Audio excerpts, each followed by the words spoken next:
Please take your seats. And I would just again remind anyone sitting at the desks that if you are not a member of either the House or Senate Appropriations Committee, you are actually welcome to sit there. However, if we run out of seating and there are members of the Appropriations Committee standing on the wall or at the back door, we would ask that you would please allow them to sit in your seat so that they can have access to the microphones and to the desk to be able to take notes. One other update. House members, some of you have asked about the presentations that have been sent out or that have been given by the agencies over the last yesterday and today. Those will be available online, and as soon as we get all of those into the House Budget Office, they will be uploaded to the hearing webpage there, and Martha will send out a notice to everyone giving you the link of where to go to pull those presentations down to look at them as well. So with that said, welcome back today, second day, and we're going to be a little bit of a short day, so it's going to be a little bit easier than yesterday, but it doesn't mean that it's any less important. And we have our first presenter, Commissioner Nail, ready, queued up to go. And Mr. Chairman, anything you'd like to say this morning? Just glad to be here, Mr. Chairman. All right. I know everybody in the audience is glad to be here, and all of those presenting are just tickled to death to be here themselves as well. So, Commissioner Nail, welcome. Thank you for coming. Yes, sir. And the podium and the floor is yours. Thank you, Mr. Chairman and members of the committee. I am Michael Nail, Department of Community Supervision Commissioner. As you know, the agency was created July of 2015 to handle adult felony probation and those that are under parole supervision. What I'll be doing is working off the line items. We'll also have a slide that will go along with that. Let me first start off by commending the DCS staff and the wonderful job that they have done over the past year and a half. Absolutely incredible when you take two agencies, morph them into one, with the goal being greater effectiveness and efficiency. I never want to miss the opportunity to thank them because that's really where the work is done. As a matter of fact, over the past year and a half, we have received 4 national awards as Department of Community Supervision, one most recently last week at the American Probation Parole Association for our day reporting centers. I think that speaks to the dedication of the staff. While there are many agency updates and accomplishments, I just wanted to touch on several more, and then we'll get right into the budget. We are recognized nationally as being the first community supervision agency to pilot body cameras. We're excited about that. We continue to lead the nation in innovative concepts. I also want to take an opportunity to share with you a lot of progress in the collaborative efforts with Department of Family and Children's Services under Director Cagle's leadership, and also with behavioral health and their forensic peer mentoring. I know I've been in this business 28 years, and this is one of the first times that I can remember that we truly are coming together, endorsing a philosophy, a holistic behavior of one officer, one family, and one community, and we cannot do it alone. Also, one of the biggest lifts that we had when you took a case management system from probation and a case management system from parole, you can just imagine the IT nightmares. I want to share with you that we have been successful. We now have a unified case management system that operates on a portal, so it will eventually allow others to access that system for view and also input.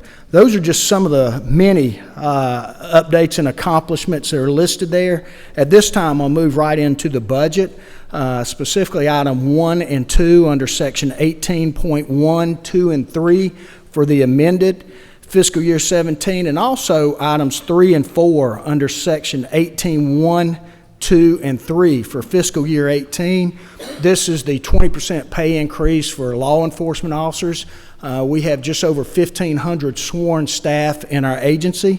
This is a pay increase for their service, and I will note that it does exclude myself as well as our Assistant Commissioner, Scott Maurer. Moving on to the vehicle requests, amended fiscal year 17 under 18.2.4. This is to provide one-time funds to replace 33 vehicles and purchase 12 new vehicles. The vehicle is in essence the officer's office. That's what they work out of day in, day out, going into the community, going to see offenders under our supervision at their home, their work. If they take someone into custody, that's their mode of transportation to the jail. So that is their working place. The next deals with the day reporting center request, one of the most successful alternatives that we've had since 2001. Specifically, this is under fiscal year 18 for 18.2.7. It allows for the startup of a day reporting center in the Gwinnett Judicial Circuit. When we start prioritizing those, we look at where the greatest need is, where those are going into the prison based on substance abuse, the number of positive drug screens we have, and Gwinnett was next in line for that. The next budget item deals with community coordinators. 3 years ago, we started the Prison Reentry Initiative with 3 phases. And in this one, under fiscal year 18, 18.3.7 is to replace the loss of federal funds with state funds for 5 community coordinators. They have proven invaluable to the success of that. We are moving into phase 3 now, and you'll see on the slide some of just the results from the phase 1 with those community coordinators. Finally, bond requests, fiscal year 18, 50.2.3.41 on page 96 is bond number 41 to provide $340,000 in 5-year bonds for facility repairs and sustainment statewide. When we merged as an agency, we had some state-owned facilities that were inherited from Department of Corrections, and this is to ensure that we continue to keep those operating in a manner that is conducive to the workplace. I want to personally thank the legislature for the support and continued support of the stand-up of DCS and all that they have done. I would ask that you favorably consider this budget request, and that will conclude my presentation, subject to any questions from the committee. Well, that's short and sweet. We kind of like those. I've got one lit up. Senator Kirk. All right. Chairman Welch. Good morning. Thank you, Mr. Chairman. Commissioner, I just wanted to follow up and underscore the importance of the community coordinators that you're asking to backfill. Those individuals are serving, if I'm correct, an essential function of coordinating, creating a pipeline, if you will, of employment, educational opportunities between those that are coming out of the prison population. And could you just elaborate a little bit more on that? I can, yes, sir, Mr. Chairman. One of the things that we do is when someone is releasing to one of those areas that are identified in these 3 phases, we in-reach with them 6 months prior to release. We actually begin to set their plan for when they are released. It does no good to get released and then start trying to find employment, medication, things of that nature. So what happens is that prison in-reach specialist works through the community coordinator to have those services already aligned and prearranged where when they get out, that's exactly what starts taking place. So they are, if you will, the broker or the conduit between the prison and the community.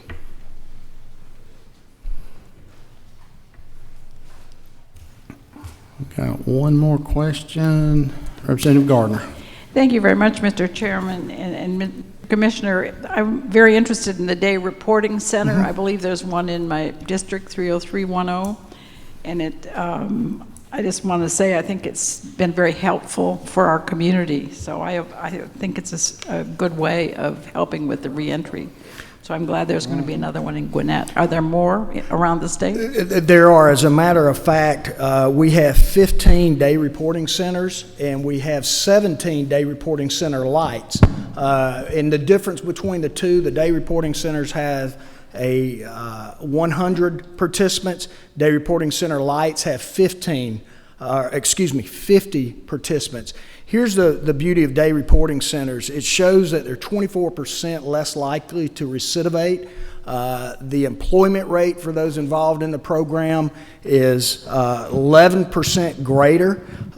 GED labs are now incorporated into those. And if you just look at one day reporting center for 100, that would have a fiscal impact of $1.5 million if they were going to the prison system instead of the day reporting center. Great place.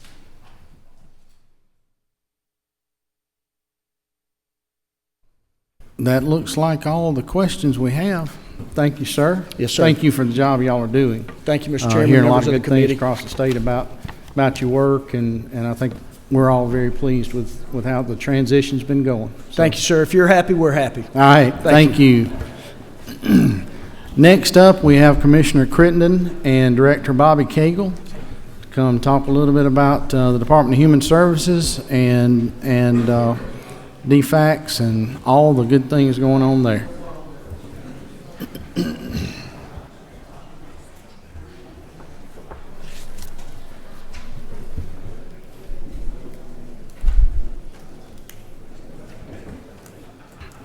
Well, good morning. How are you, Commissioner? Good morning. Glad y'all are with us today. And we're ready when you're ready. Okay, thank you. Good morning, Mr. Chairman and members of the committees. Thank you for asking us to come before you to discuss the governor's amended budget proposal for fiscal year 2017 and his proposal for fiscal year 2018 for the Department of Human Services. My name is Robin Crittenden. I have with me today members of my leadership team, Aging Services Director Abby Cox, Child Support Services Director Tangula Gray, Deputy Commissioners Gerald Hines and Renorta Hurd, Demetrius Taylor, Director of our Office of Budget Administration, and Ashley Fielding, Director of Legislative Affairs and Communications. Additionally, Bobby Cagle, Director of our Division of Family and Children Services, is here today with his leadership team to present the details of the governor's proposal as it relates to DFCS. After Director Cagle and I present, GVRA Director Sean Casey will present their budget. I'll be speaking today from the presentation that's on the left side of your folders. The DHS fact book is on the right side of the folder, and it's been emailed to all of you and is also available on our website. Our vision in the Department of Human Services is to build stronger families for a stronger Georgia. Each policy, program, and service is judged by that criteria.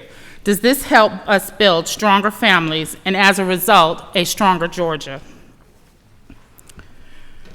This morning, I will cover the governor's proposal for departmental administration and our divisions of aging services and child support services.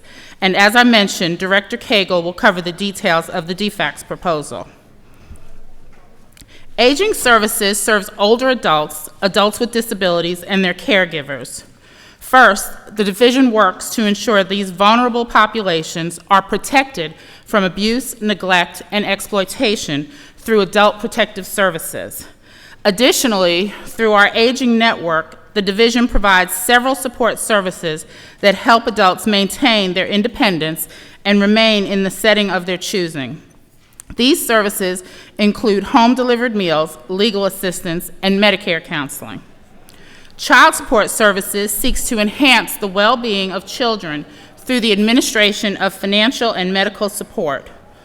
While the typical administration of child support includes the establishment and enforcement of support orders, child support services in Georgia is also nationally recognized for its efforts to support parents in their efforts to support their children, reducing incarceration rates and helping unemployed or underemployed parents obtain job training so they can meet their obligations. In the interest of time, I'm not going to review the next few slides, which highlight our FY16 accomplishments and our FY17 initiatives, but I'm happy to answer any questions about them today or later. So we'll be moving to slide number 8.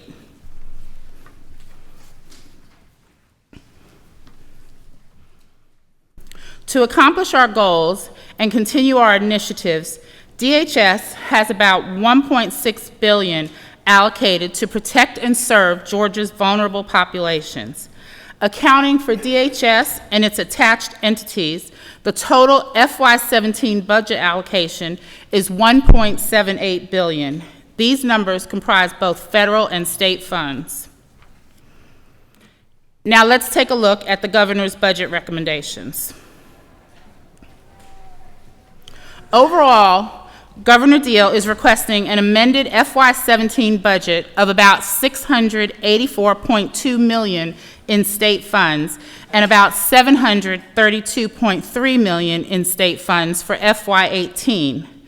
This slide shows the common changes, which include statewide adjustments, merit raises, workers' comp changes, etc. We'll take a look at the other requested changes for FY17 first.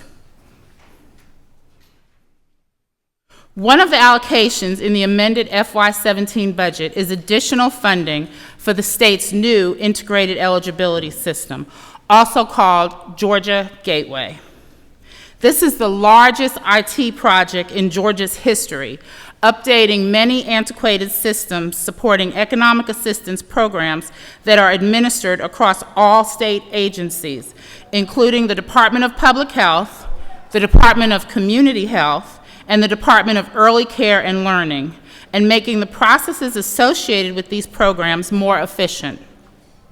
We will pilot the system for most programs in Henry County starting on February 6th. Right from the start, Medicaid and Peach Care for Kids will go statewide in February as well. Our intention here is to make sure we have the system absolutely ready to roll out to all other counties. We want to identify any problems or issues so we can fix them before going statewide. Henry County is a good place for us to go to pilot because the cases managed out of Henry are very similar to what we deal with statewide. While the pilot is technically in Henry County, you may have constituents elsewhere in the state who are part of our pilot group, because right from the start, Medicaid and Peach Care for Kids will go live statewide if someone is on one of those programs in a county outside of Henry and is also on our food stamps or WIC. They too will be a part of the pilot group.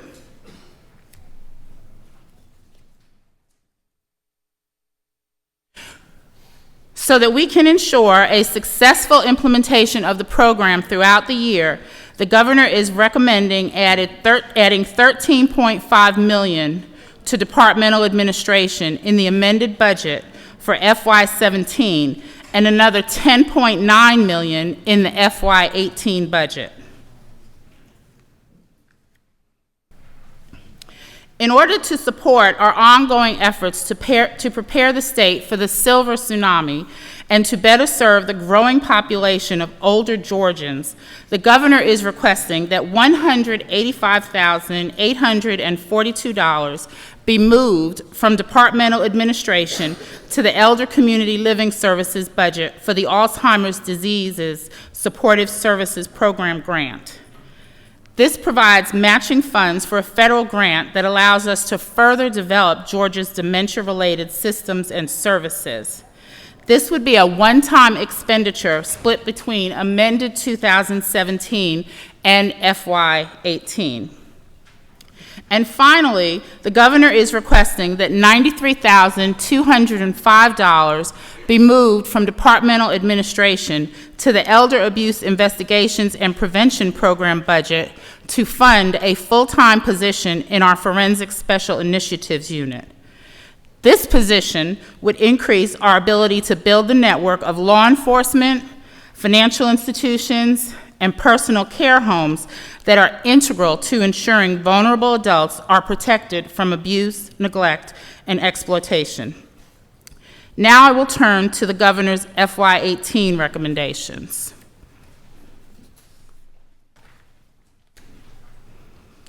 As the department has gotten a much-needed injection of approximately 850 field staff in child protective services, economic assistance, and adult protective services in the last 3 years, our ability to recruit and support those staff at the administrative level has not kept up. We currently have 60 HR staff to support our agency of 9,000 employees. The national best practice for human resources support is to have 1 HR staff member for every 100 employees in your agency. Our ratio is about 1 HR worker for every 150 staff.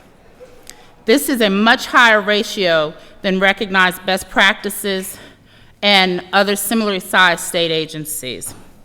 Our HR team performs recruiting, hiring, retention activities, training, onboarding, employee relations work, etc. To help address this shortage and allow the department to recruit and retain high-quality staff, Governor Deal is recommending $2.5 million to allow the department to hire 25 new HR staff and bring the ratio to 1 HR worker for every 106 employees. This slide summarizes the governor's recommendation for new funding in FY18. The governor's recommended budget for FY18 includes additional funding for 5 program areas, including the Georgia Gateway Project and the HR positions that we just discussed. 11 new adult protective services staff. As you recall, for the last 3 fiscal years, the department has been given funding to add new case managers. This allocation would support retention efforts for those new case managers, assuring we have strong support in place as our workers deal with difficult decision-making in the field. Our goal is 1 supervisor for every 7 workers. The governor has also requested an additional $750,000 to support home-delivered and congregate meals, as well as $4.2 million to add additional clients to the non-Medicaid home and community-based services program. This program comprises a variety of services that help older and disabled adults remain in their communities, including support for caregivers. The cost per client varies per year. Currently, our wait list for the HCBS program is 9,843 clients. The cost to eliminate that wait list at last estimate is $20.2 million. This includes about 771 people on the wait list for congregate meal services and 4,500 people waiting for home-delivered meals. The cost to eliminate the home-delivered meals and congregate meals wait list is $10.1 million.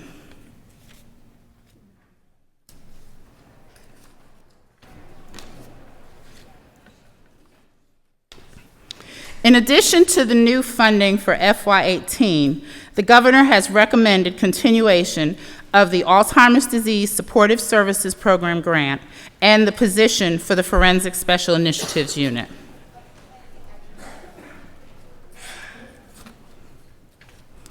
That concludes the governor's recommendations for the amendments to the FY17 and for the FY18 budget. As you know, DFCS Director Bobby Cagle and I have worked very closely together over the last year and a half. In my time with DHS, I have watched Director Cagle lead a reform effort in DFCS called the Blueprint for Change. I have seen firsthand the benefits of this effort and am pleased to be working with him to expand the blueprint to the entire agency.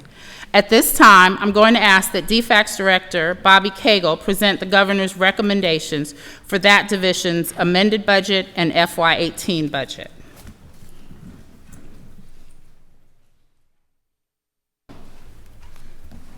Thank you, Commissioner Crittenden. Thank you to the chairs of this committee and also the membership of the committee.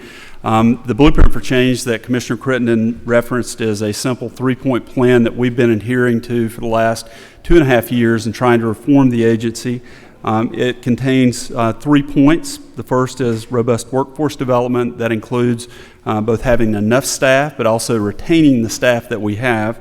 It includes a practice model, which is basically how we interact with the public. That is a process that will take us in training and certification through 2018. And then finally, constituent engagement. As many of you can attest, I've been around the state over the last 2 years in every region of the state and have met with many of the people sitting in this room during those visits. I fully believe that the engagement of community is a key to being able to do good work in child welfare and in economic services. So we will continue those as we go forward. I'm going to touch on a couple of things that are contained in the governor's budget, and we'll move quickly on to those. The first is related to caseloads and turnover. For the last 2-3 budget cycles, we have focused on having additional caseworkers. Many thanks to those of you in this room who have voted for those budgets. We've had 628 staff added to the child welfare staff roles over the last 3 budget cycles. This year, we have begun to look at the effect of turnover, and it's very shocking to look at. It runs between 32 and 37%, depending on what month you're looking at, on an annualized basis. The analysis that you see on this slide simply shows you 2 numbers in each of your regions, so you can pick out the area of the state that you hail from. The top number in that is the actual caseload size on average for the total number of filled positions. The number below that actually is the caseload size if we had all positions filled. At any given time, we have about 500 positions that are vacant. That's due to turnover and also some difficulty that Commissioner Crittenden referred to in getting staffing positions filled because of the lack of HR staff in the agency. We start these positions at about $28,000 a year, with a bachelor's degree about $34,000 a year for a master's degree. The workload of these positions has increased steadily since 2013. We've increased from about 60,000 reports in that year to 148,000 reports in the past year. And so you can see that the workload has grown tremendously, and I don't see it tailing off at any point soon. On the next slide, we're looking here at the growth in out-of-home care. These are the children that come into foster care as a result of investigations that we do where we have families that are in some way not caring appropriately for their children. This slide also talks about the percentage of children that are placed outside their home communities. This is a very important subject because this also impacts the kind of trauma that is visited on the child by the removal from their home. We know that in the work that we do, it is sometimes necessary to remove children from their families, but we also recognize that in doing so, there's also trauma visited upon them. So we're looking very closely at how we can keep children closer to home, closer to the school that they came from, closer to the church and other community organizations and familiar people as best we can. The next slide, and we'll go on to slide 21, I think it is, gives you an idea of the growth in the out-of-home care population, those children in foster care. This has grown from November of 2015, when we had 11,700 plus children, to November of 2016 with 13,117 children in care. On page 22, you'll see the reflection of the amended fiscal year 2017 request from the governor. The request is $28.61 million. That's on page 127 of the governor's budget, if you're following in that. That is simply to keep up with the growth in the out-of-home care population, just to meet our bills toward the end of this fiscal year. The next page, you'll see the governor's recommendations for fiscal year 2018, and there are several here. The first is in child welfare services. It's to increase funds for salaries for child welfare services workers by an average of 19%. The entire total for that is $25.87 plus million. The next is to provide funds for an additional 80 employees for foster care support services. These positions would be dedicated specifically to supporting foster parents, because in doing exit surveys with those foster parents that leave, what we know is that they feel as though they're not supported. Even with the addition of staff that we've had, the 628 over the last 3 budget cycles, we're still only at 77% of staffing if you get to the optimal number of cases per staff. So what is lost in not having enough staff is the capability to fully reach out to the foster parents, support their needs as they care for the children that are in our custody and control. The next line item is to provide funds for 27 additional employees to implement a supervisor mentor project that we have piloted over the last couple of years. The purpose of this is to address what we have seen in the turnover of supervisors as well as frontline staff. In the time when I started 28 years ago, it was very uncommon to ever see a supervisor promoted in child welfare without about 5 years of experience in the field. What we're seeing now is people being promoted with 1 and 2 years experience, which is very concerning. So what we're hoping to do is to locate these 27 additional staff around the state where they can go in and provide mentorship to those new supervisors to assure that they're providing good guidance to the frontline caseworkers that we have out there, who are also, as I'd want you to know, very young in total. The next item here is an increase in funds for out-of-home care again. This is a 0.7% increase for the 2018 fiscal year in the amount of $30.88+ million. And then the last item here is out-of-home care, increasing funds for DFCS foster parent per diem rates by 57%, and the total of that is $3.89+ million.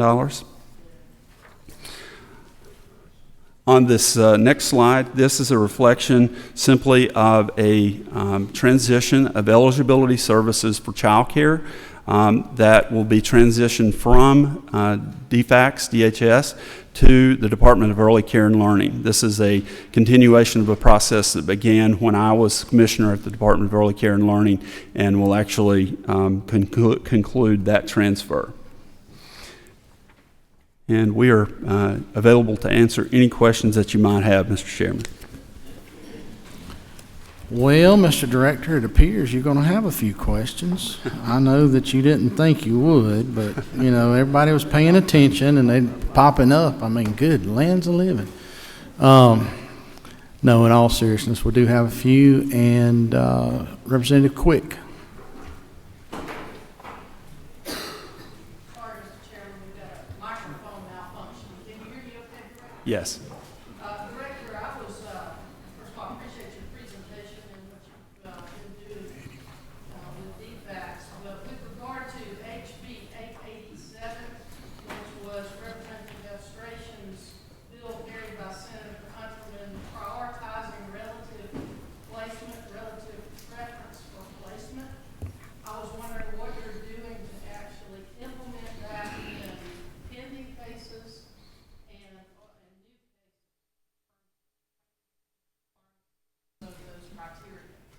Thank you for that question, Representative. And I have to say that this is something that I value highly.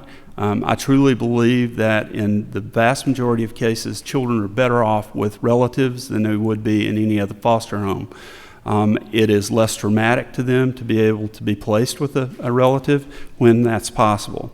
Over the time that I've been here, we've increased the percentage of children placed with a relative from 17% to 28%.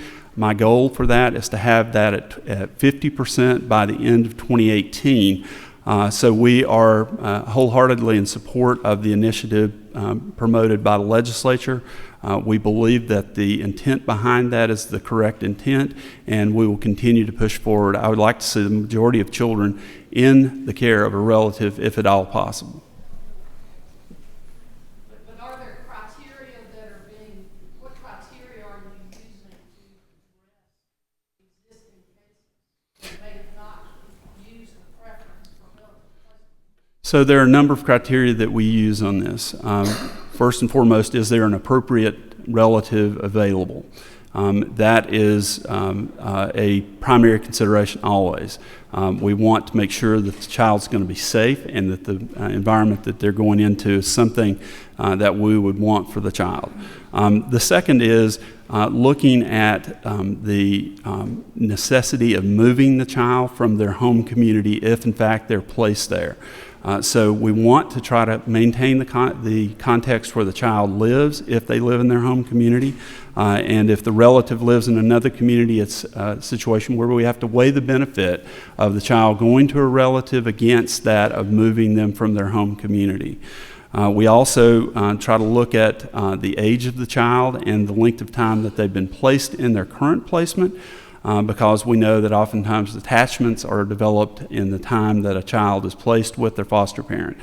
So there are a number of things that we are looking at. Those are a few of them. And I think this is really a new era for us, trying to look at the best interests of children as we move toward what we know to be best practices. Okay, I'm showing 4 more questions, and due to time, that we're probably going to have to cut it off at that. Senator Unterman. I had 2 questions, and thank you for coming before us. Number 1, Mr. Cagle, you had 13,117 foster care kids. I was wondering if you knew a percentage that was related to addiction, that they were removed from the family with the opioid epidemic. Senator, I don't have that number with me right now. I can tell you this. In an analysis that I did recently over the past 3 years, 38% of all children that are removed from their home are removed for substance abuse issues. 38%? 38%. In the last 3 years? Yes. Have you seen an uptick? We have seen an uptick in that number. That has been gradually increasing over time. I can tell you that from statistics. I can also tell you that from talking with judges throughout the state who tell me that the majority of the children that they're removing from the home are now related to the use of drugs by the parent, in particular methamphetamine and opioid drugs. Can you provide those statistics later? Absolutely. We'll get you those by the end of the day today. And then my other question is for Commissioner Crittenden. Sure. I was referring to page 11 about the Georgia Gateway Program. In the Senate, we have been working on a bill to do this on a statewide level, and we're very much interested in this. Can you tell me the contract that you have? What is the total value of the contract of doing this project? And also, is this outside of GTA, or are they working with you? Well, first of all, yes, thank you for that question. Excuse me, GTA has been working very closely with us on this project. It was transferred over to DHS earlier this year for us to take over administration of it and continuing to move it forward. The contract, I'd be happy to get that exact figure for you for what the total amount it is, and we can provide that to you later today as well. Okay, so is GTA over the project, or are you over the project now? We are over the project, but GTA participates in it. We go to a critical panel review with GTA monthly. There are GTA staff members that are involved in the project office, so they are working on it with us. So just so I can understand, and maybe other people would like to know too. So your amount of money that you put within your agency to GTA, does that cover this cost, or is that additional money for this project? This is money for the actual, related to the contract and staffing and other services for the project. It's not money that's specifically going to GTA. But GTA, when you say they staff, and that's part of your money that goes to GTA? Your yes, administrative for those that are costs? Some they have provided funding for, and some we have. So the actual project costs more money when you include GTA's allotted money too, right? I'd have to get those exact amounts from the state CIO from Calvin Rhodes, but they have assisted with the project, as they do normally with any Yeah. large project like Right. this. So, my other question is, I think you said public health and DHS and early child, and I was just wondering why the Board of Education was not included in it, because it seems like tracking, is it because you're tracking at an earlier age? What's the age limit? These are actually benefits that we're tracking benefits, and so there aren't public benefits that are going through the Department of Education. So we would Okay. not do this with them.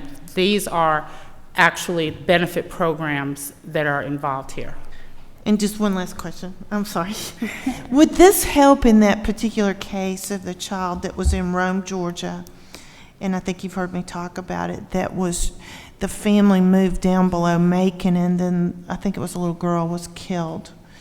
And maybe Mr. Cagle knows more about this. Would this help in tracking if the mother had used her debit card for the SNAP program, that you would know that she actually relocated there? Because, you know, this is the case that they said, we didn't even know she had moved. Maybe Mr. Cagle could elaborate on Well, that. there is a component of it that's very much related to fraud and waste, and so that would be through our, the Office of the Inspector General will also be using the system in order to track that. That's what I wanted to know. Okay, thank you.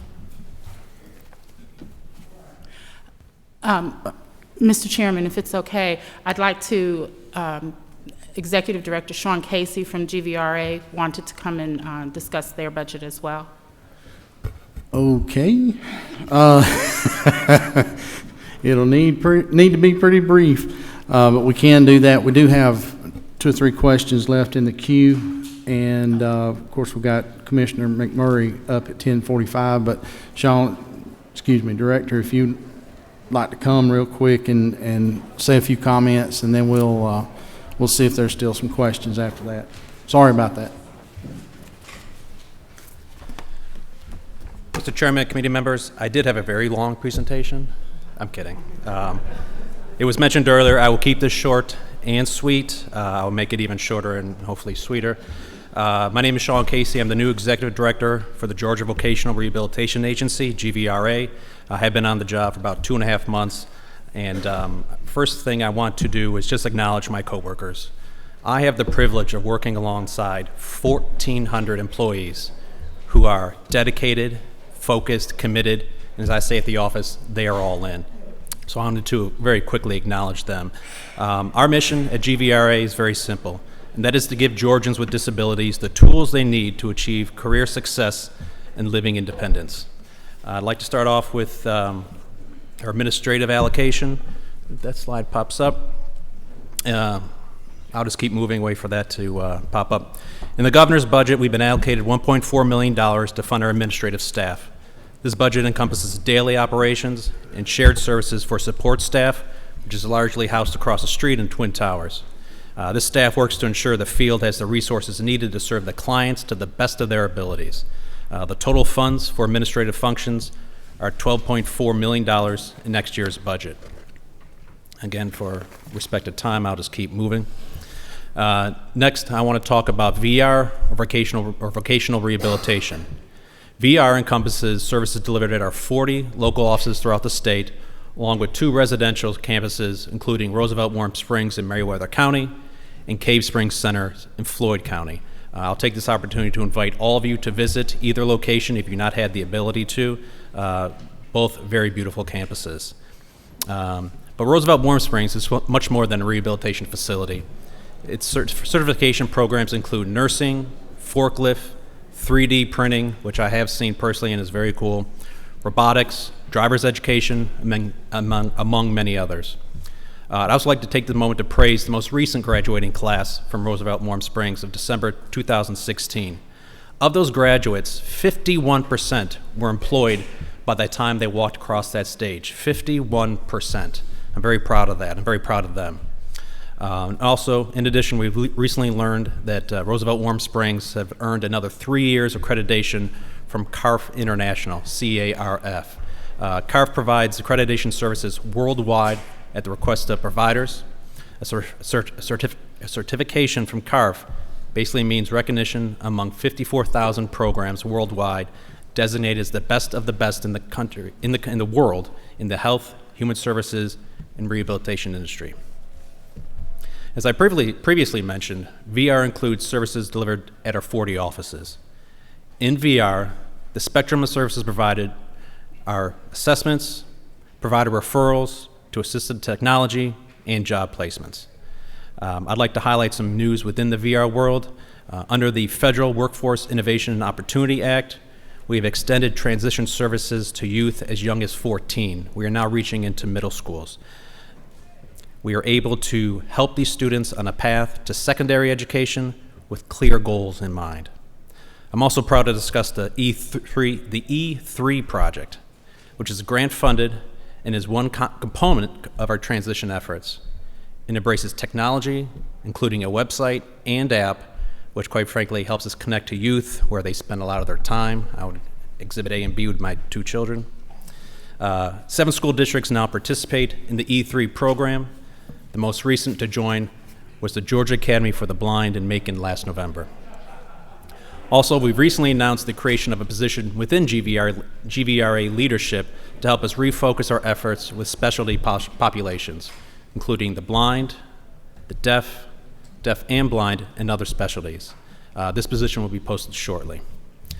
Now, as we look at the governor's budget, the budget allocated is, under his recommendation, is roughly a little over $20 million in state funds.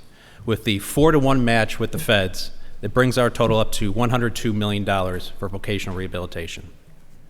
Next, I'd like to talk about BEP, the Business Enterprise Program, which provides blind vendors with an opportunity to independently operate food service establishments, cafeteria, and gift shops on federal property. The most recent addition is a Starbucks at Fort Gordon, which will serve the NSA, National Security Administration, located there. BEP's budget allocated is around $290,000, and the total funds come to $3.2 million. Next, going down the list, is GIB, which is Georgia Industries for the Blind. This is a self-supporting manufacturing facility located in Bainbridge, Georgia. 2 employees there recently were nominated for awards given nationally by the National Industries for the Blind. One being a Career Achievement Award, the other an Employee of the Year Award. I will stress that GIB does not receive any state funds. Its total budget is $9.5 million, and I'd also like to point out that 75% of the employees there are blind or have low vision. They also maintain the highest safety rating available for manufacturing facilities of their class. Going down the list, we have DAS, Disability Adjudication Services, processes federal Social Security claims. DAS services also do not receive any state funds. Its federal budget comes to roughly $75 million a year for fiscal year 2018. Finally, RWS is Roosevelt Warm Springs Hospital. It is operated by Augusta University, and I believe just last night the hospital celebrated the opening of a new wing with a ribbon-cutting ceremony. I'm proud to announce that. The hospital's portion of our budget, first appropriated 3 years ago to help facility transitions to self-sustaining status, is $1.6 million. In conclusion, the total budget allocated, for which we ask your support, is $23,364,926. When you include the federal drawdowns, total operating budget is $204,946,481. Again, the vast majority of that federal funds. Like I said, I wanted to keep this short and sweet. I do appreciate the opportunity. I'll be happy to answer any questions anyone has. Okay, thank you, sir. Due to time constraints, I do have 3 in the queue, but I'm gonna take one of those and ask the other 2 if y'all would ask your questions offline. Chairman Welch. Let me turn your mic on. There we go. Thank you, Mr. Chairman. This is to Commissioner Crittenden.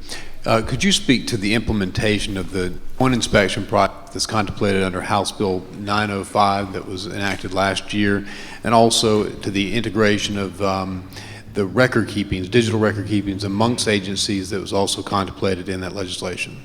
Yes, thank you for the question. Last year, the legislature passed House Bill 905, which required us to work together with different agencies and with DJJ as well as with DFACS and DHS in order to do a coordinated review of child care facilities. And so since that's passed, back in July, we began doing those coordinated reviews. Since then, we've done 89 reviews together rather than each of us going into those child care facilities separately. In addition, in October, I'm pleased to announce that DJJ, DFACS, and DHS all signed a memorandum of agreement that went through the process that we would follow in doing this. And then we also recently brought on an additional staff member who will oversee the process for the appeals and put together policies and procedures that are necessary to do that. So we have made significant progress on this, and we continue to be focused on it, and we'll continue to make progress on that as well. And did you have another question? I'm sorry. Yes, concerning using Georgia Shines or some integrated technology so that the agencies can cross-communicate with respect to their findings in these inspections and other related child incidences. Do you want to speak to Georgia Shines? I'm going to let Director Cagle speak to the Georgia Shines aspect of it. Yes, Mr. Chairman, we do employ Georgia Shines in the reviews that we do here. The particular reviews that are probably most pertinent and relevant to what you're asking about are those where there is a allegation of abuse or neglect within a facility. The access to Shines is actually granted to those that have a reason to be in that system, including DJJ and also the staff at our child care licensing section. Okay. All right. Thank y'all for being here. Thank you for your presentations. Thank you for what you do day in and day out. And Director Cagle, especially thank you for the work that you've been doing with DFACS. Thank you. Our most vulnerable populations. Okay, next up is Georgia DOT.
Yeah.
Over here on the air conditioner here.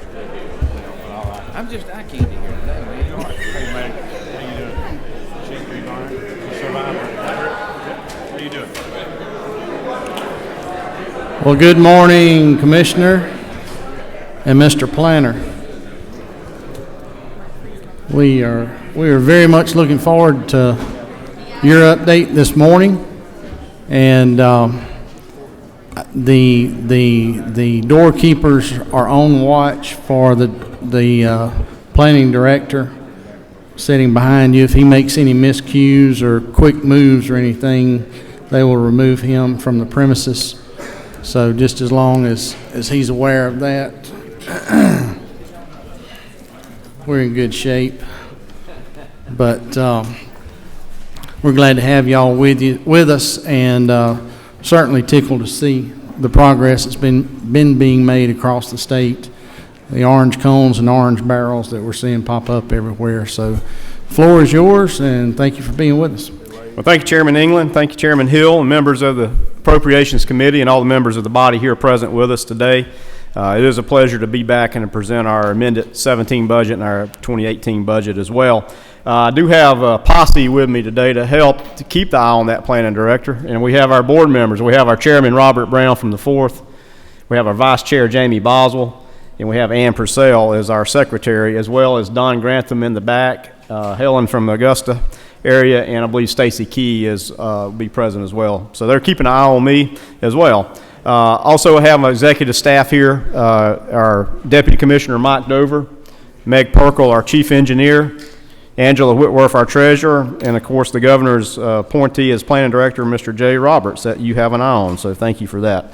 My goal today is to cover three main things. Is one, to give you just a tidbit of brief overview of the federal program, what's going on in the federal program.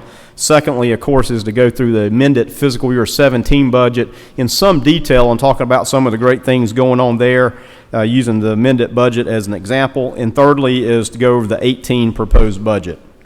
So if we dig in here on the second page, given a federal overview, I'm pleased to say that the federal program now constitutes 40% of our overall budget.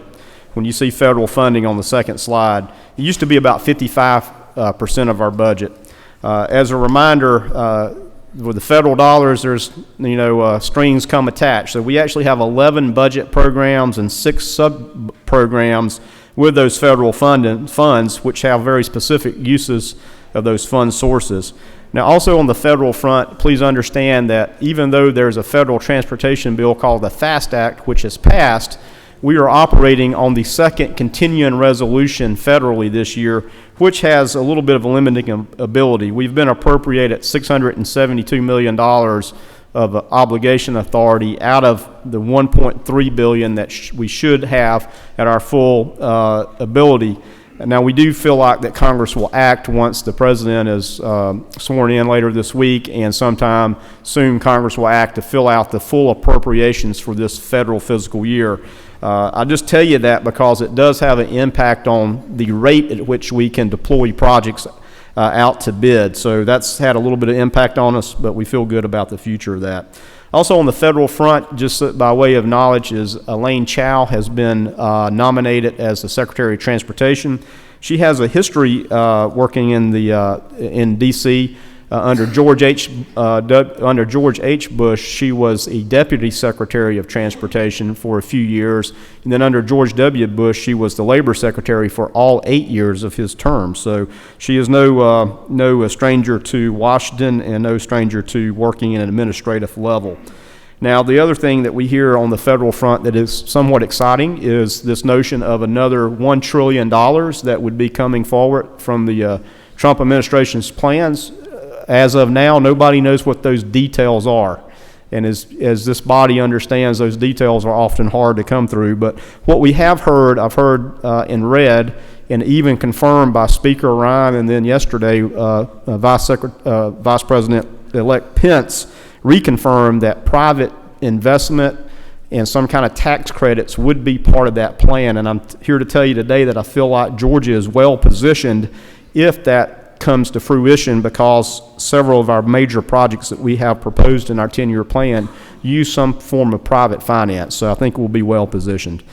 And so let's move away from the federal front and dig in on the 17 amended budget request on slide number 3. And what we've done here is graphically take the budget and put in some bar charts in some major program categories. And the amended budget request is $1.936 billion.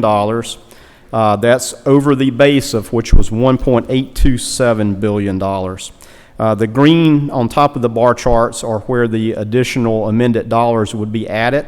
And if you look at this bar chart as well, as we've gone down to the very bottom and you see some percentages. So when you look under capital projects, you can see 46%. Well, that's 46% of capital projects represent the state budget share.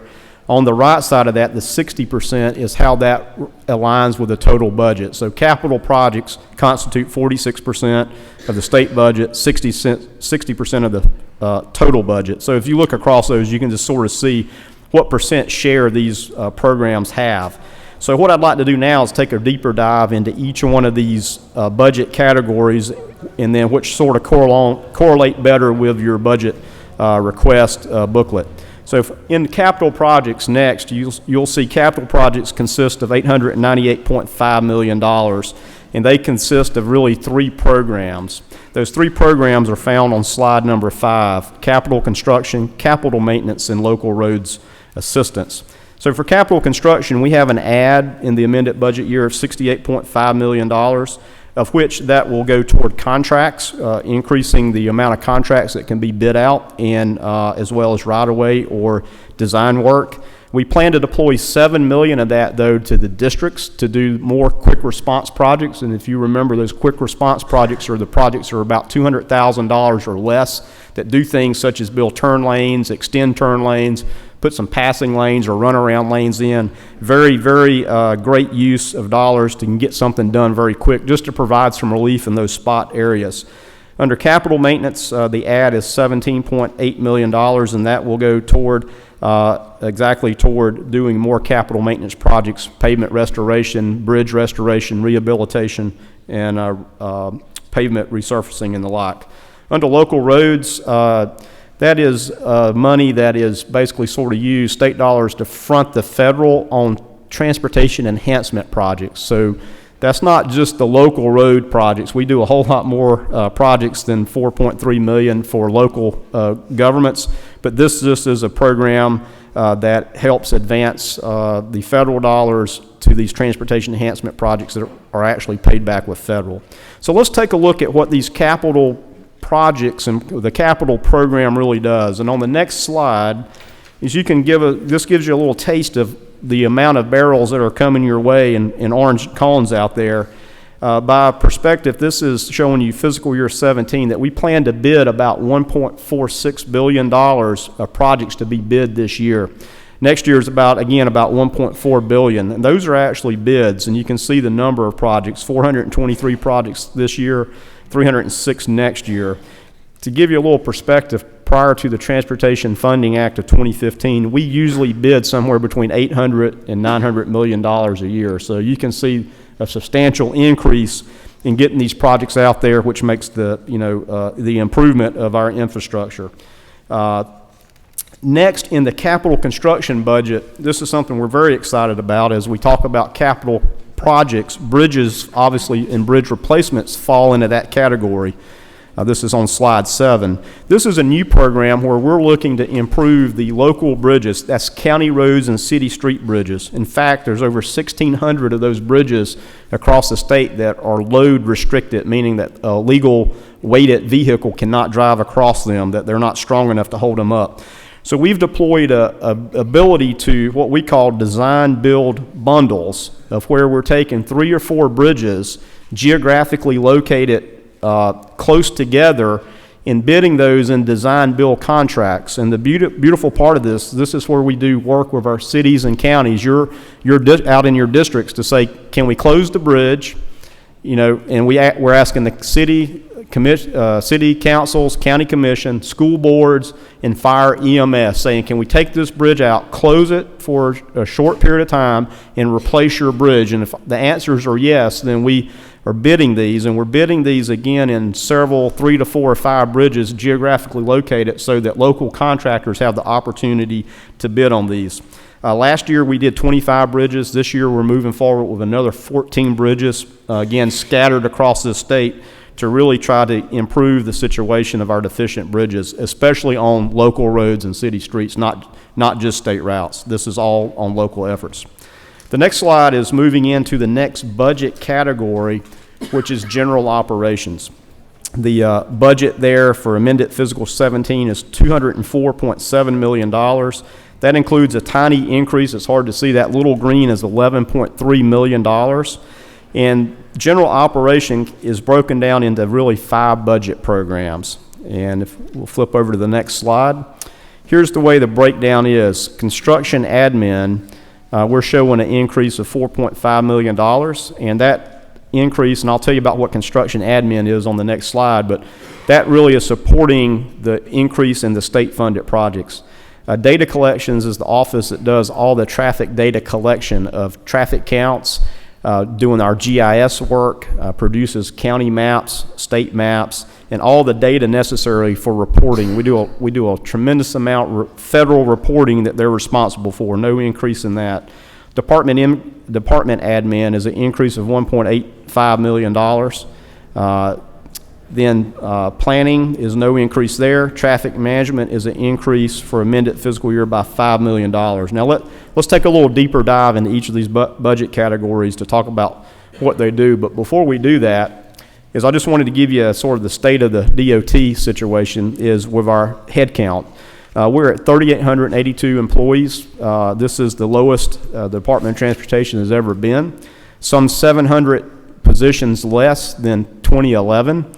And we're hovering right at where we probably need to be. We really need to be right around 3,900 to 4,000 employees, sort of hang in that range. And as you know, anytime there is some kind of natural disaster or threat, it's an all hands on deck.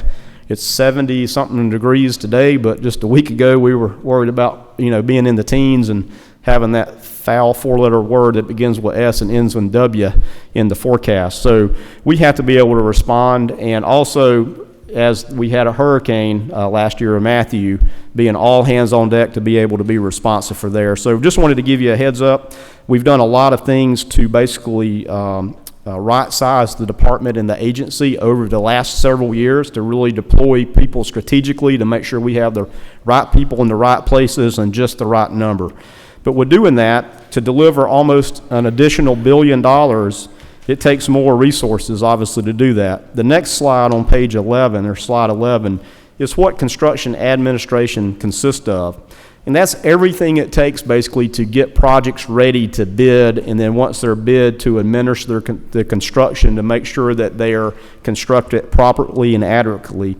That means things such as design, the right-of-way, environmental work, the actual bidding, project management, the procurement part of that, the Office of Construction, materials testing, and design policy.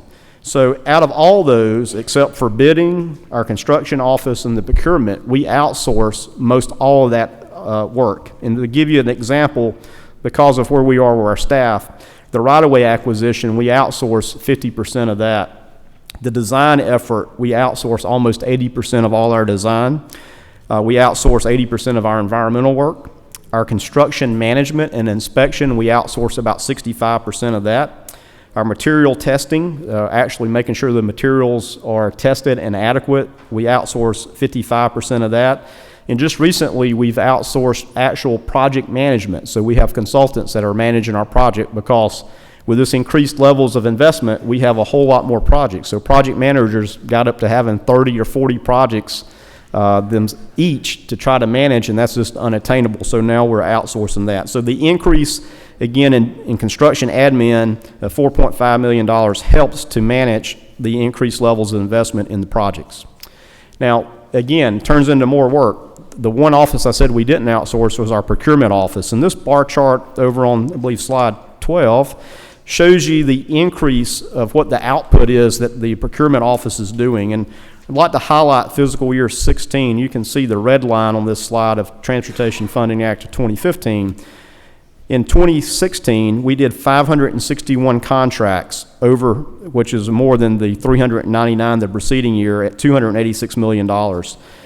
Fiscal year to date this year, and this is only through the end of October, we've done 404 contracts already at $178 million. So we're on pace to do more contracts than we've ever done, putting them out. And these are the contracts that are design, environmental, right-of-way.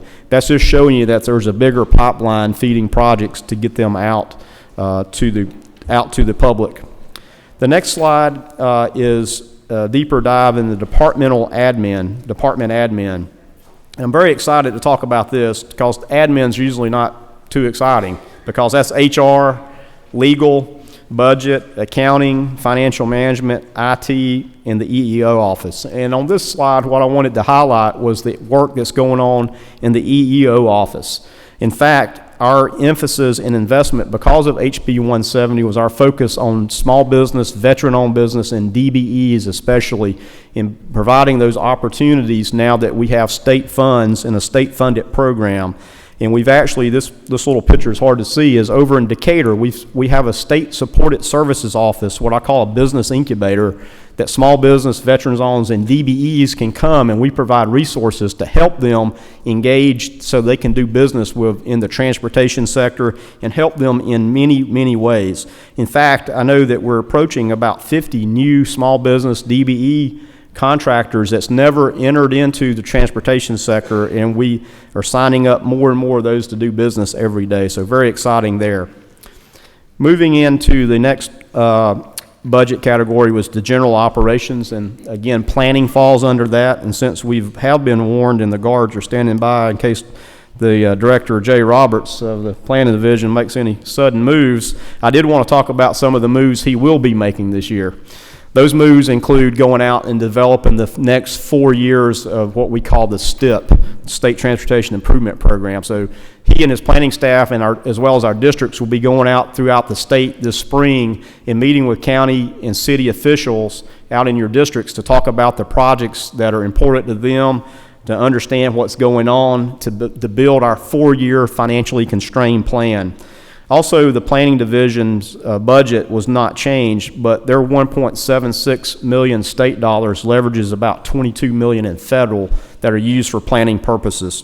They work with the 16 MPOs, Metropolitan Planning Organizations, and they work on several studies, including Georgia's, which was one of the nation's first, Freight and Logistics Plan, Managed Lane Implementation Plan, multi-county studies, and they're even underway of studying this little street right out here called the Downtown Connector. So they're scratching their head at something that has over 430,000 cars a day on it, trying to figure out what improvements can be made there. Also under general operations, the next budget category was traffic management. And when we think about traffic management budget, you think about what's on this slide on page 15.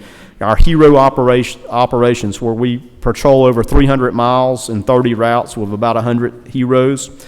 Our traffic management center, traffic signals, maintaining the signs out on our freeways, and all those things you think about. But what I'm really excited about in this budget year is taking what we've done in Metro Atlanta of synchronizing signals along entire corridors, and now we're going to start doing that statewide in our urban areas. Our next location will be in Savannah. We're going to go down on Abercorn and work to synchronize the traffic signals to put the newest technology in them so that they can be coordinated. Also, we're underway. There's 9,500 traffic signals in this state.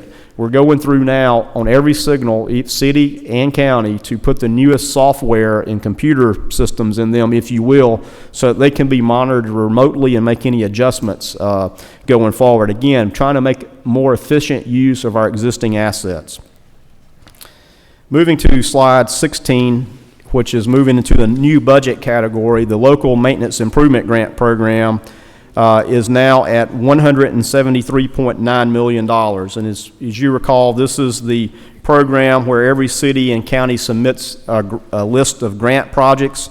It's basically the formula distributed on a pro rata share of 1/3 population, 2/3 road miles by city and county. And again, this represents, from prior to HB 170 or Transportation Funding Act of 2015, this represents about a 30% increase of dollars going back to cities and counties to take care of their critical infrastructure needs.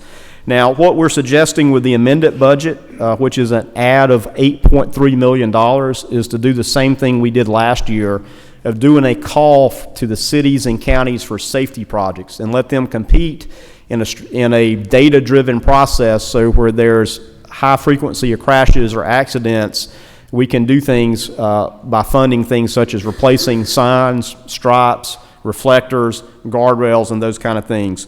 Instead of taking $8.3 million and redistribute it among the formula, I believe the lowest would get about $200, and on average, cities or counties would get about $12,000. I think we can be more strategic, and we had great success last year. We did 132 projects last year with the amended budget, and we would be on track to do again that. So we can target off-system safety. In fact, there was over about 600 crashes or fatalities, on the local system last year. So anything we can do to help reduce fatalities, that's what we want to strive to do with the LMIG dollars there. The next budget category is routine maintenance. The budget total is $426.5 million. It's a 22% stake or share of the overall budget. The add this year is $2.7 million in the budget year. And let's talk about routine maintenance, because this is something that has really changed since we were before you last year. These activities that show GDOT workers now will have, next year when we come, we'll have a lot of contractors doing this work. The type of work that the men and women of GDOT typically have do, that's preventive maintenance or routine maintenance, we're now contracting for that. In fact, we've already contracted over $100 million to do things such as patch potholes, mow the grass, work on guardrails, and work on bridge joints, etc. So this is a very popular, we're seeing new businesses enter this sector. Small businesses, veteran-owned, and DBEs are able to do this type of work to help drive down the backlog of work we have. I liken it to your house. You can never get done doing your honey-do list around the house. There's always something to be done, and that goes for our roadways in Georgia as well. But routine maintenance on this next slide on 19, doing that preventive routine maintenance is really safety related. Here's an example of where we had stripes put down. We contracted to have fresh stripes put on roads for safety. Also on the next slide on 20, you can see that clearing back roadway brush and trees actually is a safety measure. Again, 560 fatalities were run off the road fatalities last year, where people ran off the road and hit something. So if we can clear those roadsides, it helps the appearance, but it also increases safety. Now, this next slide on 21 is something that's I'm proud to introduce to all of you. It's called the CHAMP program. We have the heroes in Metro Atlanta, which is Highway Emergency Response Operators. The CHAMP is Coordinated Highway Assistant and Maintenance Program. These will be service patrols that are patrolling the rural interstate systems of Georgia, with the exception of I-59 and I-24 in northwest Georgia. They will patrol 16 hours a day, 7 days a week, 365. And they have two real missions. One is the service patrol, to look for stranded motorists, provide assistance to people that may have a flat tire, run out of gas, or have some kind of urgency that needs help. And secondly, really important, is do basic maintenance, such as pulling those retreads out of the road, picking up litter, cutting tree limbs back that are blocking signs, and doing hand maintenance type of things. So we're very excited about rolling this out to be a service, and to know that litter, our roadsides, our appearances of our roadsides, and overall safety will be much better across the entire state of Georgia, not just here in Metro Atlanta, which has the HERO program, which is by far one of the most popular programs we have. So hopefully people can feel confident that if they're traveling Georgia roadways, they're only a 511 call away from getting some assistance anywhere in Georgia that they need on an interstate. The next budget program category is payments to CERTA. About $94 million.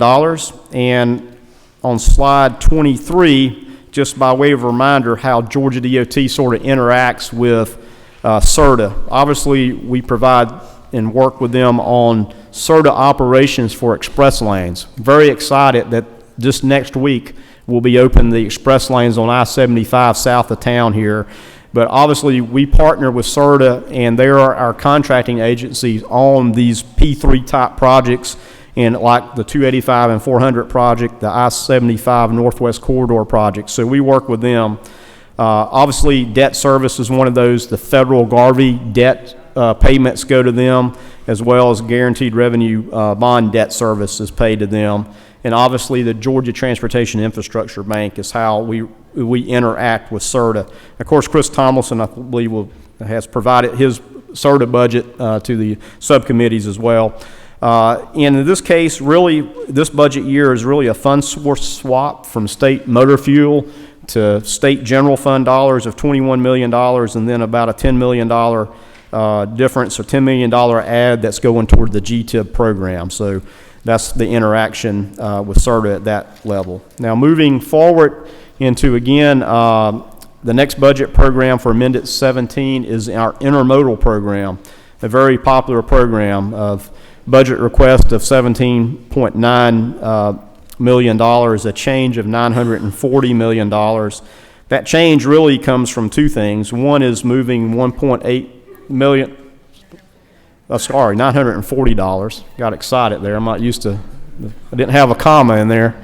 That's 940, not 940 million, so thank you. So that change constitutes a difference of $1,800 of moving some money out of department admin that should have been in intermodal, and then a reduction in merit system assessment of $894. That comes up with that $940 difference, not $1 million. So, but on intermodal, you know, we have Georgia's a great state with a lot of intermodal assets that we should be very proud of. But when you look at the breakdown of the 17.9, the majority of that goes toward the aviation program.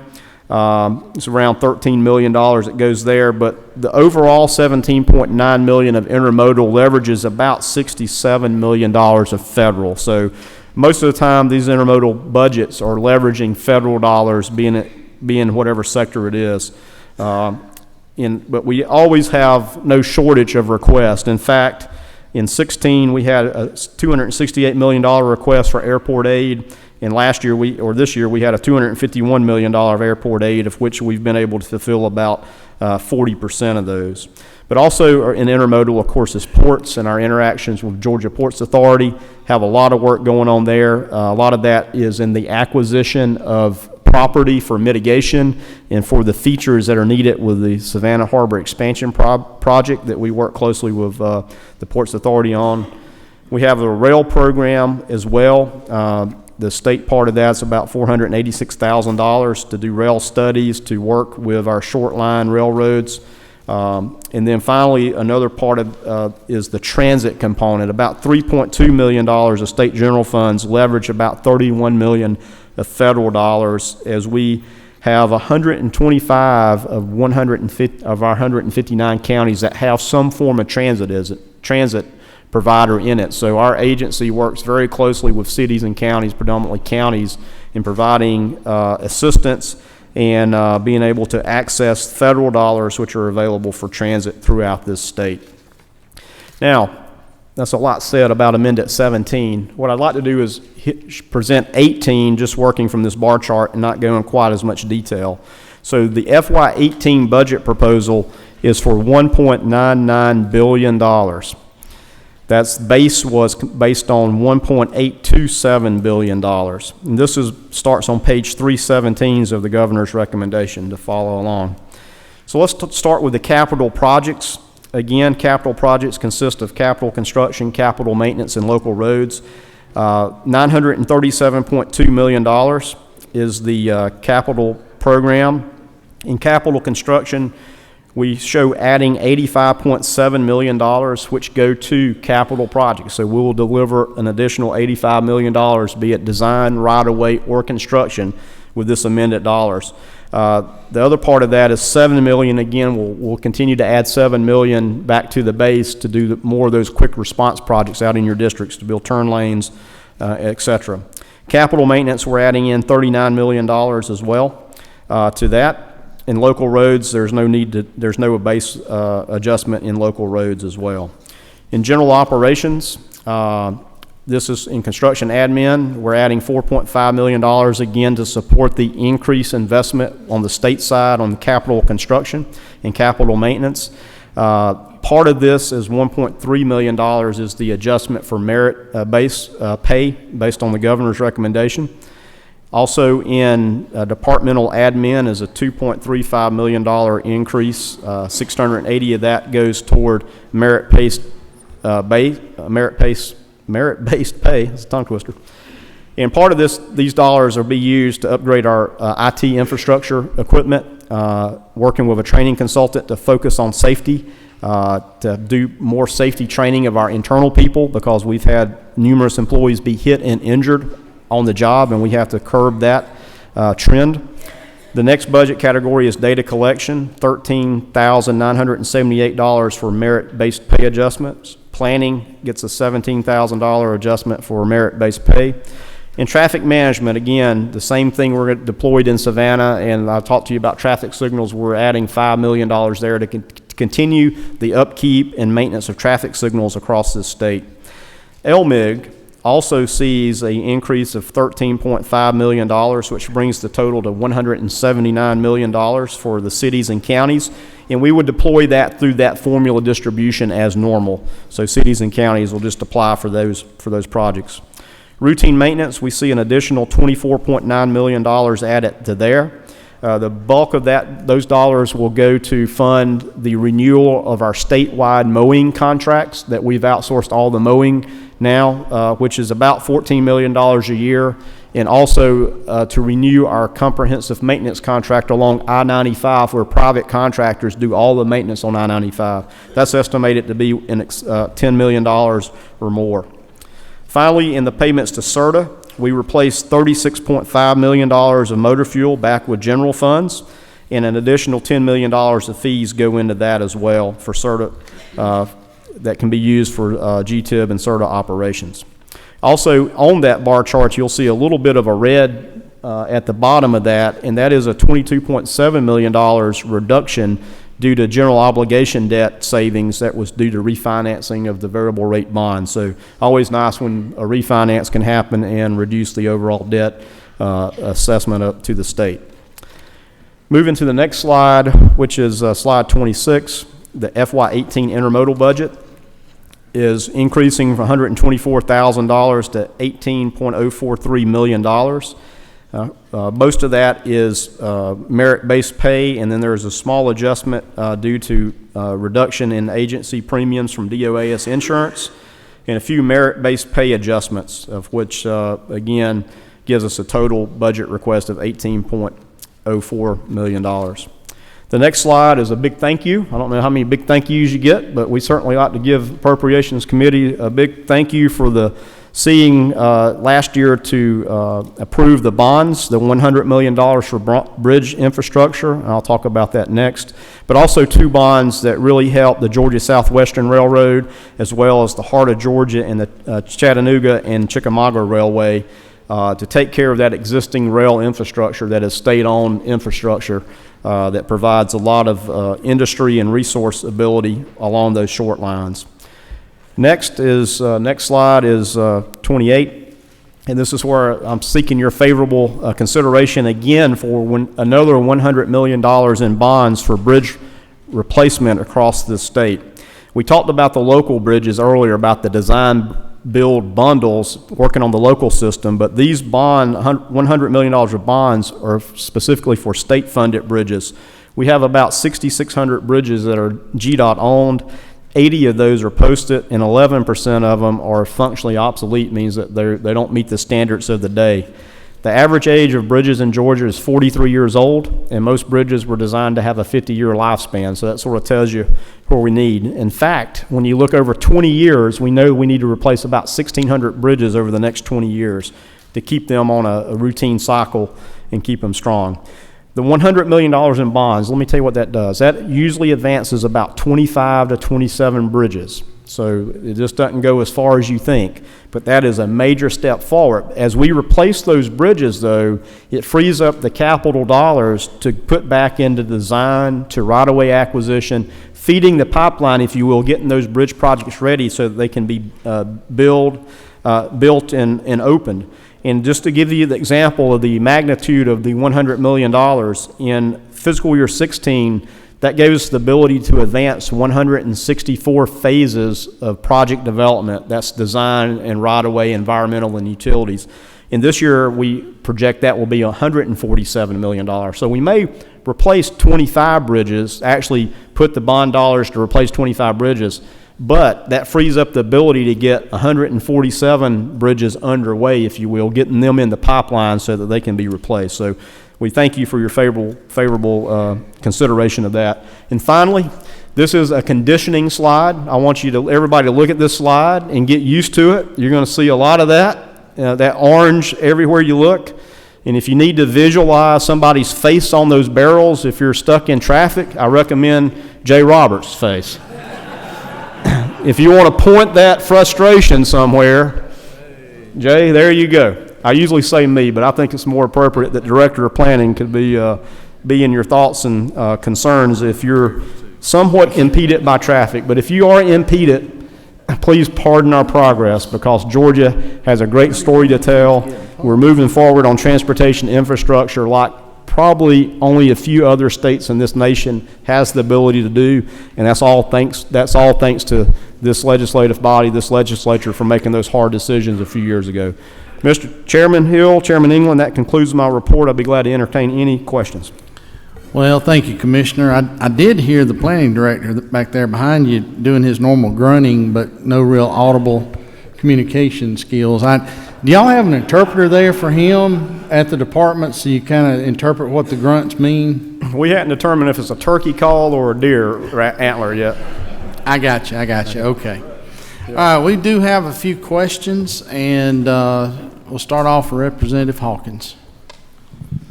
Welcome. And just got a question for you. Are you going to have any funds left over so we could dedicate maybe a dirt road to Carl Rogers up in Hall County? I'm sure we could find some cardboard and a magic marker. And if we can find a muddy dirt road somewhere, I think that may be appropriate. Representative Willard just suggested a culvert. Maybe we can do a culvert somewhere. I am going to call you about that, though, but maybe a paved road or bridge. As you know, as this body passes such a resolution between both chambers, we'll be glad to erect some form of sign at your location of your choosing. All right, Representative Sims. Senator, excuse me. That's all right. Thank you, Mr. Chairman. We still miss her in the house. Thank you. Commissioner, how will contracted work impact the GDOT employees, especially in my district? Because we don't have a lot of employment. We don't have a lot of jobs in that area.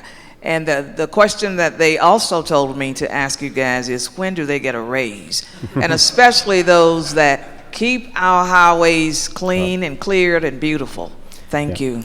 Thank you for the great question. Absolutely, the staff that we have is critical. As I showed you those numbers of being under 3,900 employees, we need to get that back up some, and we work very hard. It's that old attrition rate. It's like, we hire people and then people retire and move on. And I'll be honest, it's a challenge right now in this good economy to keep people. The transportation sector is growing, and keeping good people working at GDOT is going to be a challenge. The point of when did they get a raise, we're very gracious and thankful for the merit-based adjustment that was brought forth last year that they received, and obviously represented this year as merit-based increase as the governor presented, and so that will be the opportunity we have there. Now, with that being said, we're always seeking opportunities to provide upward mobility in the department and to grow, to attract talent, to grow talent, and to retain talent, so that we can keep up with this workload. Yes, sir. Thank you. Chairman Welch. Thank you, Mr. Chairman. Mr. Commissioner, I know you said we'll see more orange cones and orange barrels, but I'm concerned because we are also in Henry County. We appreciate the work that's been done by GDOT in Henry County on the express lanes, but we saw a lot of gray cement barriers that ran right alongside the lanes on I-75, and through the construction zone in the last 2 years during construction, we'd experienced 15 fatalities, 1,083 accidents, and 290 injuries within the construction zone. My concern is that I am concerned for my citizens and those in the state of Georgia for their safety as they travel through the construction zones that we are happy to have, but we would like to recognize and make sure that we're putting the proper safety precautions so that emergency vehicles can respond, that individuals can exit and remove their vehicles from the through lanes, enabling traffic to continue to flow in a safe manner. I'll raise that concern with you, and I'd like to talk with you more about it.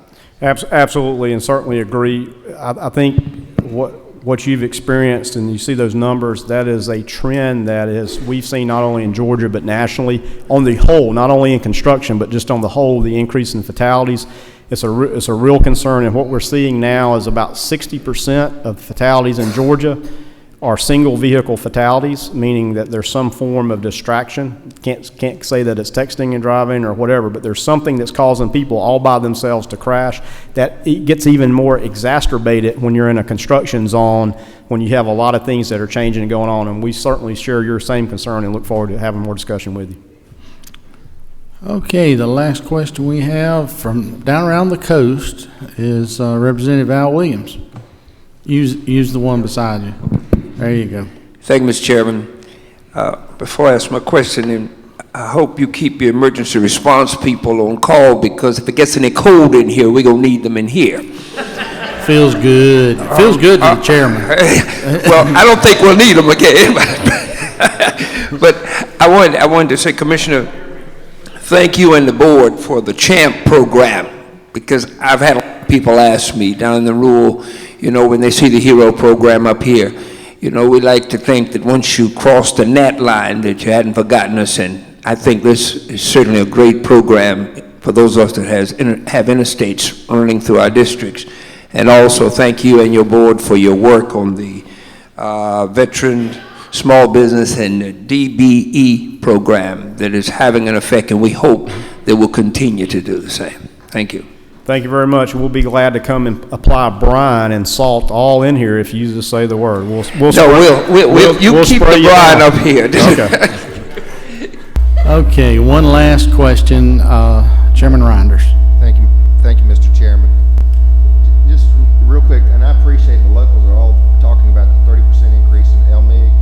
On the routine maintenance, if you were to give us a figure and say that increased helped the locals by what percentage would you use? Yeah, from the LMIG part or the routine maintenance? From the routine maintenance. There's some pressure on cutting the roadways and things, and we're back on track with that. So what percentage would you say that we can go back to our locals and say routine maintenance is also up? What percent? Yeah, routine maintenance is almost double from where it used to be, and now that is on state and interstate systems. So we've really doubled down on what previously we were putting into routine maintenance. And when I say we double down, that all turns in just about the 100% contracting opportunity. So we have really created a new job sector, if you will, that is ripe for small business, veteran-owned, DBE to enter in to do these type of activities that previously we only did ourselves. And look, there's people out there that do seal coats on driveways, that put stripes on parking lots, that cut trees, that can mow grass, can replace a pipe, and they don't have to have an asphalt plant or a concrete plant or a huge fleet of equipment to do those. And so the way we've partnered with the Department of Administrative Services, who's been a great champion of being able to get contractors to be pre-certified. We sign a contract with them at their pre-qualification period so that they're ready to do business. And then when a district says, hey, I need a pipe repaired or replaced out on 133, they send electronically through DOAS, and everybody that says I can repair pipe gets an opportunity to bid on that. And it's very fast, it's electronic. Since they're already under contract, we usually have them out there within 2 to 3 weeks. And then it's a very easy payment process as well. So it's a whole new job sector that existed. So, you can just say we've doubled down on really the routine maintenance across this state.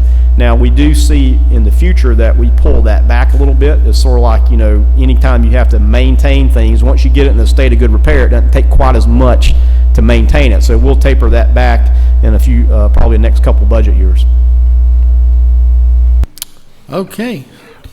Mr. Commissioner, that appears to be all the questions, and we appreciate what y'all have done, the efficiency in which you're doing it, and of course the improvements in safety that we're seeing and that we're going to see over the next several years. And look forward to continuing to work with y'all. And I don't know if the restraints that we have the planning director in will allow him to mobilize to get out of the room, but we can help him with that as well. All right. Sounds good. Thank you very much, Mr. Chair. Okay.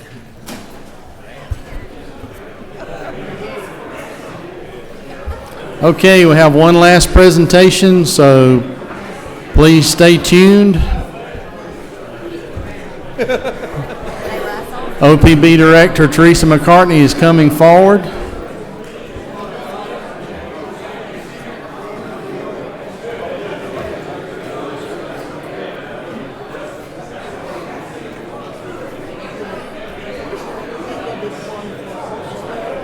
No love, man, for myself.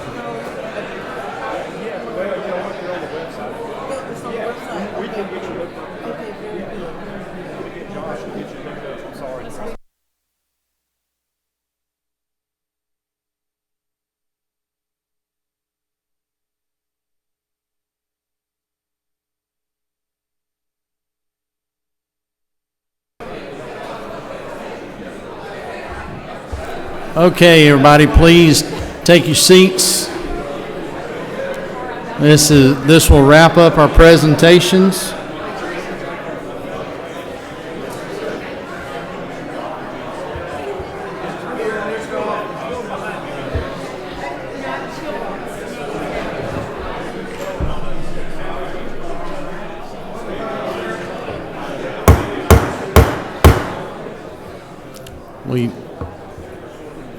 Please take your seats. Director McCartney, we're glad to have you with us. Thank you. And know that you're excited about being here. And the floor is yours. Thank you very much. Given the time, I will be brief to allow any questions that you potentially have. But first of all, I really want to take the opportunity to thank you for having me here this morning to discuss the budget. And really want to emphasize that it is really a partnership collaboration across all of our state agencies. The governor's office, the governor's chief of staff is critical in this process, Chris Riley, the senior staff, and then also really the partnership with the legislature and the House and Senate Budget Office. So again, thank you for all of your efforts. As you know, we are now presenting the budget to you, and we look forward to working with you throughout this session. Really want to focus on one item in the amended budget for the governor's office. I believe it's on page 120. We are requesting $10 million for the governor's emergency fund. This is funding that will allow us to continue to pay water litigation related bills that continue to come in, and also to be able to cover any natural disasters or state of emergencies that may happen between now and the end of the fiscal year. Besides the $10 million in the emergency fund, all of the other changes are really the statewide changes that you see typically in any agency. I would like to take an opportunity very quickly to talk about a couple other initiatives that we've worked on, and it's really focused around the financial health of the state. The first one is we did work on zero-based budgeting this summer. We have to date looked at 267 programs. It's about 81% of the eligible programs. I do encourage you to go to our website. We have posted the review for all of the programs on our website. In addition to ZBB, we've also posted performance measures for all of our programs. A couple other statewide initiatives that I would like to mention, because you may hear about them during this session, is that we are really focusing on internal controls within our agencies. It's critical to make sure that our agencies have the right internal controls. So that's a project that the state accounting office is working on. One of the particular statewide initiative or statewide policies that we've been focusing on for the last 6 months is around our P-card policy. We've done a lot of changes to ensure that we have the right controls in place. And what we found is sometimes agencies maybe are not aware of what's in our policies, and sometimes we have found that we needed to strengthen our policies. Two other things that I will briefly mention, because again, you may hear about them, is that we will be implementing a new budget system. So we're really excited about this because we know that our agencies have limited staff, so we want to make sure that we streamline our processes for the state. So we'll be consolidating 4 of our systems within the Governor's Office of Planning and Budget and implementing a new system that will be available to agencies in the spring. The other project that we're kicking off is really focusing on a grants management system that will ensure not only does the Governor's Office of Planning and Budget, but also the legislature has better insight, transparency around our federal grants. And I will stop there because, again, of interest of time. Wow. That might be a I record. had 10 pages, but Yeah, that's okay. You can publish those and we can review them later. I've got a question for you, and we've been working together now for this sixth budget, I think, since you've been director. When you're working on the state budget and putting all the pieces together, and when it comes specifically to K-12 education portion of the budget, what's your biggest challenge there and why? great question. There's many ways I could answer that, but really it's building a budget that prioritizes K-12 education while still meeting the critical needs in the other policy areas of the state. All of you, every time you hear the governor speak, he is very, very passionate about education. And so every decision that we make during the fall budgeting process is about how do we do something that ultimately impacts children. And his budget has reflected that in the past, and it will continue reflecting that. And of course, I wouldn't be an OPB director if I don't throw out a couple percentages for you. The one thing I would emphasize when we look at the budget, obviously the budget has to be balanced, and that's constitutionally. And when we do that, we have to focus on what are the new revenues coming in for the state. And the governor's budget for 18 dedicates about 51% of all new revenue going to the Department of Education. And I really want to make sure that that's very clear. And then if you look at the state, big picture, about 38% of the budget goes to the Department of Education, which again funds our local school systems. The other thing that I would stress when we look at the budget, and this should always be part of the budget process, is that really it's a state and local partnership. The state can't do this alone, that the locals need to make sure that every decision that they're doing down at the local level is going to have a positive impact on children. Very good. Thank you. Any questions? Well, once again, you appear to have amazed everyone with your brilliance and mastery of the budget, and they all understand it all. So that, yeah, 600 pages in less than 10 minutes, and so it should be pretty easy sailing from this point. But anyway, and on a serious note, thank you for your willingness to work as close as you have and continue to do with not only the House but the Senate as well, and the partnership we have. It's good to be on. We may not.